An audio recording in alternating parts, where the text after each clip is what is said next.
স্থানীয় সরকার নির্বাচন আর কিছুদিন পরেই। এমন অবস্থায় হাইকোর্ট থেকে নতুন একটা ডিক্লেয়ার আসছে, সেটা হচ্ছে ইউপি সদস্য হবেন যারা বা ইউপি নির্বাচন যারা করবেন, অর্থাৎ ইউনিয়ন পরিষদের চেয়ারম্যান, এবং তাদের যে একটা কোয়ালিটি এবং শিক্ষাগত যে যোগ্যতাটা লাগবে সেটা হচ্ছে ন্যূনতম হচ্ছে স্নাতক পাস থাকতে হবে। যদি স্নাতক পাস না থাকে তাহলে উনি আনকোয়ালিফাইড, অর্থাৎ উনি হচ্ছে স্থানীয় সরকার নির্বাচনের যে ইউপি প্রার্থী হিসেবে উনি কোয়ালিফাই হবেন না। তো এই যে নিউজটা যেন আছে, এই নিউজটা শোনার পর অনেকেই ইউপি সদস্য যারা হচ্ছে সামনে হচ্ছে নির্বাচনের সময় স্থানীয় সরকার নির্বাচনে হচ্ছে চেয়ারম্যান পদপ্রার্থী ছিলে বা চেয়ারম্যান হিসেবে দাঁড়াবে, অনেকেই কিন্তু সেখান থেকে বাদ পড়ে যাবে।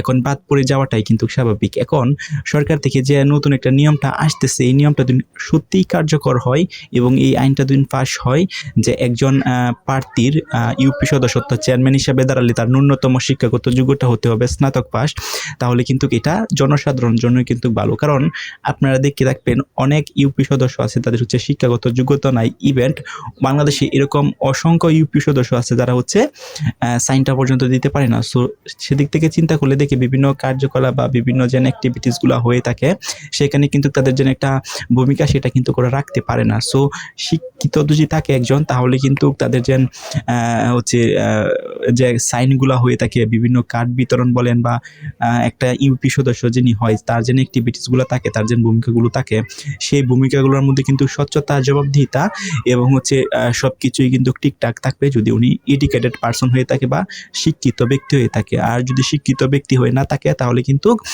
অনেক কিছুই আছে যেগুলো স্কিপ হয়ে যায়। যদিও তার প্রপার দায়িত্বটা অনেকেই পালন করতে পারে, বাট পারলেও কিন্তু অনেক কিছু আছে যেটা হচ্ছে স্কিপ হয়ে যায়। একজন এডুকেট পারসন যতটুকু বুঝবে, তার যে চিন্তা ভাবনা থেকে যে আউটপুটটা আসবে, একজন হচ্ছে আনশিক্ষিত পারসনের থেকে এরকম যে আউটপুট, সেই আউটপুট কিন্তু আমরা পাবো না কখনোই।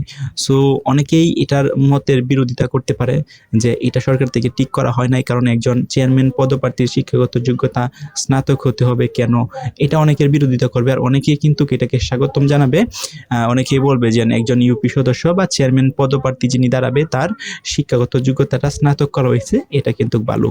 এখন এই একটা ডিক্লেয়ার আসার পর কিন্তু এটার আলোচনা এবং সমালোচনা হবে, এটাই কিন্তু স্বাভাবিক। বাট আমাদের উচিত আলোচনা এবং সমালোচনার ইতিবাচক যে দিকগুলো আছে সেগুলো দেখা। তো আপনি চিন্তা করে দেখেন, একজন মূর্খ মানুষ যে হচ্ছে লেখাপড়া নাই, ওনাকে যদি আপনি ইউপি সদস্য বানান বা ইউনিয়ন পরিষদের চেয়ারম্যান বানান, তাহলে ওনার ভূমিকাটা, ওনার যে আউটপুটটা আপনি কি পাবেন, কোন দিক দিয়ে আউটপুটটা পাবেন? ধরেন আপনার ক্ষেত্রে ওনাকে কোনো এক প্রয়োজনে কোনো দরকার লাগছে, উনি যদি এডুকেটেড না হয় তাহলে আপনাকে কি সার্ভিসটা উনি দিবে বা আপনার সাথে কিভাবে হচ্ছে আপনি যে সমাধানটা আছে সেটা সলভ করে দিবে। তো হ্যাঁ, অনেক বিষয় আছে সেটা আপনার সলভ করে দিতেই পারে, বাট শিক্ষার যে ব্যাপার স্যাপার আছে সেখান থেকে কিন্তু ওনার কাছ থেকে বেশি আউটপুট পাবে না, যিনি হচ্ছে শিক্ষিত না। আদারওয়াইজ অন্য পক্ষে যদি একজন শিক্ষিত ইউপি সদস্য বা ইউপি চেয়ারম্যান থাকে, তাহলে আপনি দেখবেন যে আপনার যে বিভিন্ন প্রবলেমগুলো আছে সেই প্রবলেমগুলো কিন্তু তার যে একটা মাইন্ডসেট, সেই মাইন্ডসেট থেকে চিন্তা, বুদ্ধি এবং সার্বিক দিক বিবেচনা করে কিন্তু তার চেয়ে অনেক বেটার একটা রেজাল্ট বা ইফেক্টিভ একটা সমাধান কিন্তু আপনাকে দিতে পারবো। এখন তাই বলে এই না যারা হচ্ছে শিক্ষিত না তারা হচ্ছে ইউপি সদস্য হলে তাদের কোনো দেশ চালাইতে পারবে না বা ইউনিয়ন চালাতে পারবেন না, বিষয়টা কিন্তু এরকম না, চালাতে পারবে। বাট সেখানে কিন্তু আপনি একটা পার্থক্য থেকেই থাকবে। আপনি দিন শেষে আপনি যদি একটু কম্পেয়ার করেন বা পার্থক্য করেন, তাহলে আপনি দেখবেন একজন শিক্ষিত ইউপি চেয়ারম্যান একজন মূর্খ ইউপি চেয়ারম্যানের মধ্যে দিন রাতের কিন্তু তফাৎ থাকবে, এটাই কিন্তু স্বাভাবিক। এখন আপনাদের মতামতটা কি, আপনাদের অপিনিয়নটা কি, যেন আপনার ইউনিয়নে কি শিক্ষিত চেয়ারম্যান চান না অশিক্ষিত? কমেন্ট